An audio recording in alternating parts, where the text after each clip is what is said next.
Welcome to the CANA Connection Podcast. On this special spotlight edition of the CANA Connection Podcast, we are talking with some fellow CANA-ers and fellow new members of the CANA team. They are the Doctors Hauser, Margaret and Greg. And today we have a guest host for the Spotlight edition, and it is Kassie McRostie. Go ahead, Kassie, take it away. Hello, my name is Kassie McRostie. I'm the digital media coordinator here at CANA, and today with me I have Margaret and Greg. Thanks for being on the podcast. We love having y'all here. We kind of just want to get to know your story and, kind of your journey to CANA and, get into a little bit of how your time has been at CANA and what you guys do. So if both of you, either one of y'all can go first, whichever one, give us a quick overview of your position and kind of what y'all do. Yeah. Hi, thanks. My name is Greg Hauser. I'm a senior operations research analyst at CANA. I've been working on the one particular project with the Office of Naval Research since 3 April. That's when I started. Hello, everyone. I'm Margaret. I am also a senior operations research analyst at CANA. I've been here over a year and a half, and I've worked on a number of different projects with commercial clients and government clients, doing a lot of transportation logistics and modeling, but also some data analysis. Nice. So both of you are senior operations research analysts. Kind of take us through both of y'all's journeys of how you got to CANA, came aboard the team, kind of just your journey and your career. You should go first. It's been a long journey. So I'll start with college, where I was going to graduate, and then I decided that I didn't want to get a real job. So I went back to graduate school, and I kept going back to graduate school all the way through my PhD in operations research. That was a lot of fun. And towards the end of my degree, I got a job working at the Naval Postgraduate School, of course during COVID. So of course it was remote. And I worked on a lot of interesting mostly Navy projects, but also some with the Marines. And I was connected with our boss, CANA's director of analytics capabilities, Walt DeGrange, through a conference, actually. And so whenever he posted a listing for CANA about, hiring a senior operations research analyst, I said, this is kind of what I do day in and day out, and this seems more interesting. So I jumped ship, if you will, from the Naval Postgraduate School, and I was very sad to leave. I really enjoyed my time there and my colleagues there, but I've really enjoyed coming on to CANA, and it is very similar work, but somewhat faster pace, which I appreciate compared to academia. Nice. Yes. Obviously, Margaret, you came on first, and then Greg, you came on, which is kind of cool. Y'all are married, both working for the same company. Greg, how did you get to CANA? Yeah. So I'll start at the same place. I went to undergrad, and I started with material science engineering. And then I realized about junior year that if I wanted to do the cool stuff with that, I'd need a PhD. That sounded terrible. So I jumped to industrial systems engineering so I could get a job straight out of undergrad. Fell in love with it, decided that I did in fact need a PhD, and so I got myself a PhD in operations research. So it'll get you one way or another, I suppose. But from there, I actually first worked with the Army while I was still finishing my graduate program.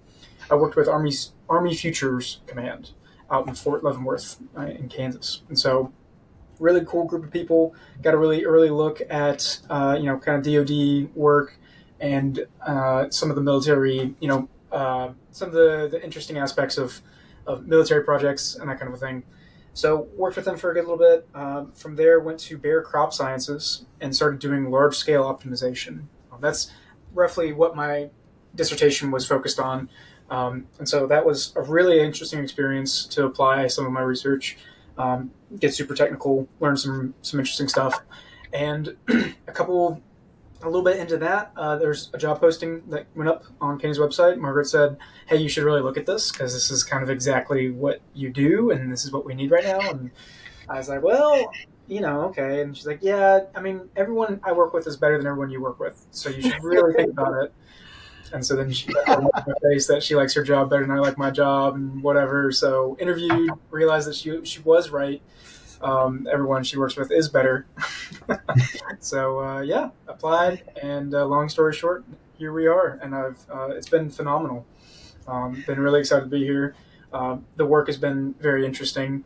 I haven't been doing as much of what I was originally, I think, hired for, but I think I've also been able to find some really interesting ways to continue to contribute. So it's been great.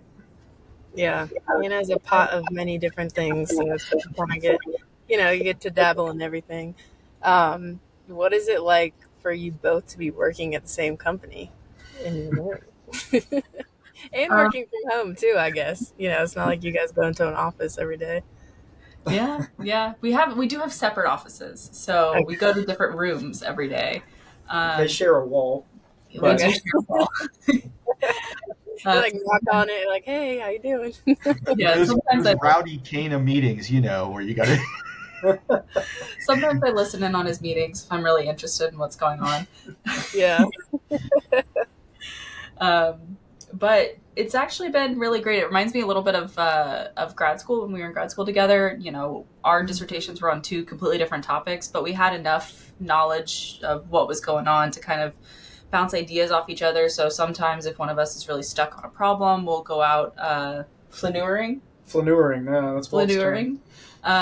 Where we walk around and we talk about the problem and, okay, how would we solve it? And what if we did it this way? Or have you thought of doing it that way? So it's really nice to have kind of that water cooler interaction, if you will, but yeah, a physical water cooler, around the kitchen sink or something like that. Yeah, that's Greg might have a different opinion, but I don't know if he'll say it on a recording.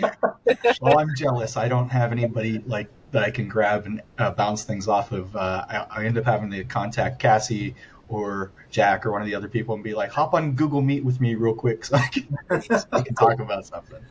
But yeah, it would be nice to have somebody handy. Well, both of you are senior research operation analysts. What's like one piece of advice you'd give to someone who's looking for a job in your field? Ooh, that's a good question. It's a very broad field, so that makes that question super hard because it's kind of like, there's many different things you could do as an ORSA. That's what the Army would call you if you were a senior operations research analyst. Yes, ORSA is the term. Yeah, so, I think I'd say find, of course, something that you're interested in and, the kinds of problems that interest you most, figure that out first and then get really good at that. I think it's becoming a more competitive field in terms of what people are able to do and what people are interested in doing. I think, there's lots of different ways to solve the same problem. So I would look into kind of, maybe the softer side of, what we typically think of as like business skills. And so like figuring out how to actually, formulate the problem, talking to the client or the, whoever's problem it is, right? Making sure you understand how to kind of get the most out of that relationship and be able to bring in all the different aspects so that you can leverage whatever technical skill set you do have most effectively, right? I think that's kind of what it comes back to. So, a lot of that's kind of typical stuff I think you'd hear from most anyone of like, build relationships, learn to listen, that kind of stuff. I'd say the other thing is be flexible, right? Blessed are the flexible, because you may have the, your bag of tricks that you're comfortable with and that, you've leveraged a couple different times, you have experience with, but very often, you don't want to fall into the situation of, you're a hammer, so everything looks like a nail, right? That's another thing that you can very easily find yourself in. So, diversify, I guess.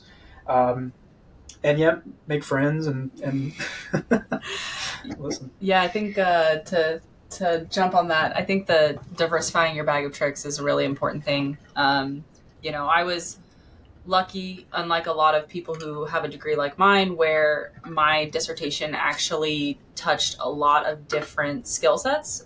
So I had an optimization, I had a simulation, I had a decision model. I had a number of things going on in a number of areas that I had to kind of develop skills in, and that's really helped me, especially at the Naval Postgraduate School, but also here at CANA, where I'm working on different projects, and every project I have, I'm using a completely different skill set. I'm using a different coding language. I'm using, the whole interaction with the client is different. And so I think just having that flexibility and the adaptability is really important and has helped me get very far, as far as I've gotten, I should say. Which is very fun. So be good at a lot of things. Yeah.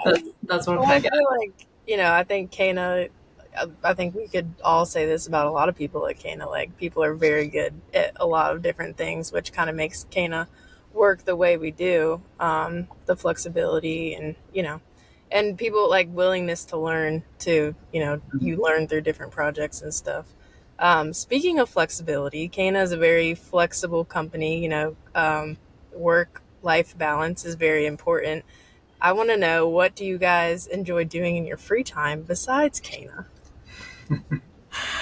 Wait, you do stuff other than work here? How dare you? I know, it's a bad habit. Oh, well, right now our focus is we are anticipating our third child any day now. So we are trying to prepare ourselves mentally and our household physically to receive another child. We have 2 children that we spend quite a bit of time on, probably. But outside of family stuff, I don't know, we like to cook a lot. Yeah, I think we like to cook a lot. Bread. We both bake bread. Mm-hmm. I got into sourdough before the pandemic. Original sourdough. So I was a post-pandemic sourdough person. So Nice. Who is the more prominent cook? I'm not going to say better cook. probably Greg. He does do most of the cooking. Yeah. Do you have like a favorite thing, or you like a stir fry, or go out? I don't know. I'm very interested in food. Oh yeah, no, I think you're right about that. I think in terms of a favorite dish, I love to grill. I've been bugging Margaret to let me buy a smoker for some time. I don't know if that'll happen or not. Let's see. I also brew beer, so I've got a lot of different recipes I'm working on with that. As far as food goes, like dish goes, there's one. Our guilty pleasure is sausage gravy for breakfast. Oh yeah. So there's this sausage company from North Carolina where we both live in Raleigh, North Carolina, and they make phenomenal sausage. It's at the local grocery store, so we'll get some of that. Nieces. If you're ever here, it's called Nieces. Neese. Yeah. When I lived in Charlotte, I think that's where they make it, and I used to always see the building up there. Oh man. Margaret, you were on board when we did our holiday cookbook last year, were you not? Yes, I was. Did you submit something to it? Yes, I'm trying to remember what I submitted. I think one of them was a crane apple casserole, which is That's pretty good. Yeah. That's not bad. I think I submitted a second one, but I can't remember what it was. Well, we're probably going to do another. I don't know if it's going to be a holiday one this year, but we'll have another one, I think. So keep in mind something that you guys would like to share. Plus, in our wellness initiative, we're going to be starting up a healthy recipes like forum in for the CANA chat. For you people who are not CANAers, we have a very active water cooler / chat board because we are all virtual employees, so we all work remotely from home or wherever else we might be. So we like to share a lot of things on there, get together online as much as we can. But one of the things that we have coming up, just a heads up for you guys, if you have any healthy recipes, I'm going to make a sub forum or whatever like that that's like unhealthy recipes. It can be all your mac and cheese recipes and stuff like that. I'll have many more contributions to the unhealthy recipe, I think. Yeah. So we definitely wanted to have this talk with you guys because of your upcoming third edition. I wanted to make sure we got you on the CANA Connection Spotlight before that, because your life will get a little bit busier and everything. As far as working here at CANA, has there been a significant highlight that you weren't expecting or anything? I don't know that I wasn't necessarily expecting this. I wasn't expecting it either, but there was just a problem that came up with a tool that we use, and it was kind of complicated, and there wasn't really a good solution in place to solve it. And so I got a bunch of hours dedicated towards it, and I got to really sit and get in the weeds and write this very long, complicated algorithm, and that was a lot of fun for me to write. And I've tried to force Greg to learn some of it because he needs to use it too, and so he's hated every minute of that. But it was, I don't know, like, that was a really fun thing for me. Like, I really like solving these kind of complex problems, and using logic to kind of sort them out. And so, I mean, it seems like a very silly thing, like, oh, I just did something at work. But it was a lot of fun it was like a little puzzle, right? And it was a puzzle I got to work on for a couple of weeks. And so it was like, complex, and I felt very accomplished when I finished it. There's many CANA-ers that, I mean, work is work, but there's many CANA-ers that are like so into the thing that they do that, that's, I don't want to say common, but I hear it a lot from people when we're just having random conversation, like, because you came to us through Walt DeGrange, and Walt will talk your ear off about operations research, analytics, and anything, especially if it's sports related. Greg, what about you? Yeah, I think probably, it's maybe a bunch of small things that kind of come together to kind of make a whole experience. I think one of the cool things talking about Walt is we get, the three of us and Walt, get to co-work, because Walt's in Chapel Hill. He's not far away from us at all. So we'll co-work maybe once a month, or we'll just take a day out of the month and just kind of hang out and catch up on stuff. And I think that is a really cool process, and I think it's developed some really good relationships. And I think that, in addition with people I've been working with on a regular basis on the project I've been on, I mean, like you already mentioned, everyone here does really cool things, and they're really good at what they do. So it's cool to work with people like that, including Margaret. I think that project that she was working on, it was really impressive to see what she did with that. I was kind of paying attention to what she was doing as she was doing it, and I was kind of aware of what she was trying to do. But then as we've gotten into it, it's been like, dang, okay, this is cool. Had you guys worked together before coming to CANA? No, other than directly. School or anything?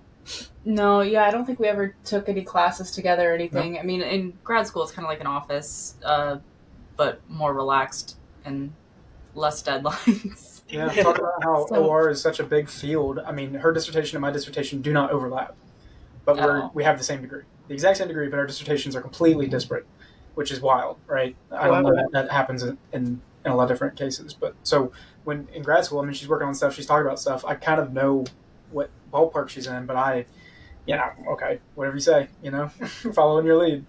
That is super interesting, and very cool. I just want to thank y'all for being on our podcast, and congratulations on baby number 3. And I know you guys will probably be taking a little time off. It's just really cool to see, especially y'all are married and, being a part of CANA. It's a really cool concept, and we're just glad to have you a part of Team CANA. And we look forward to meeting you in person, like I do. I know Walt's met you guys a bunch, but we will eventually have a company offsite again and get to meet up as a bigger crew, other than just the little localized crews, which I know like to get together, like the guys out west and the guys in the DC area and the people up here in PA and the people down there get together on occasion. But it'll be nice when we get to pull everybody else together. So I look forward to that. Like I said, thank you very much, Margaret and Greg, for joining us today on the CANA Connection podcast. Just for those listening or watching, where can people reach you? Oh, yeah. I guess CANA email is the best, right? So for me, that's just letter G and then our last name, HAUSER, @CANALLC.com. Awesome. Yeah. All right. Thank you very much. Have a great day. And thank you, everybody else, for joining us on the CANA Connection podcast. Reminding you guys to analyze, assess, and execute. And we'll catch you next time. See you later. Yeah. Thank you.